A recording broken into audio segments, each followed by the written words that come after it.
Yəni Azərbaycanda bu sahədə çalışanların maaşı artdı.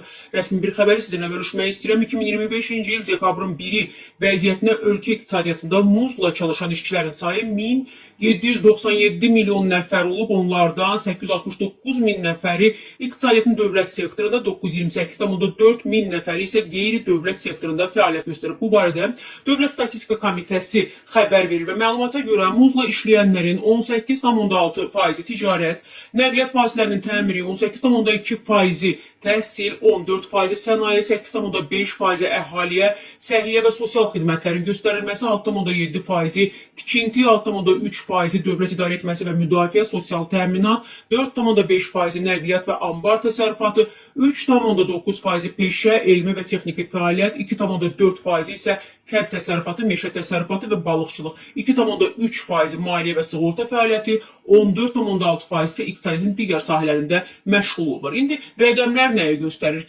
Rəqəmlər isə onu göstərir ki, 2025-ci ilin yanvar-noyabr aylarında ölkə iqtisadiyyatında muzla çalışan işçilərin orta aylıq nominal əmək haqqı əvvəlki ilin müvafiq dövrünə nisbətən 9,3% artaraq 1089,2 manat təşkil edir. İqtisadiyyatın mədən çıxarma sənayesi, maliyyə və sığorta fəaliyyəti, informasiya və rabitə, peşə, elm və texnika fəaliyyəti, eləcə də nəqliyyat və ambar təsərrüfatı sahələrində orta aylıq nominal əmək haqqı isə daha yüksək olub.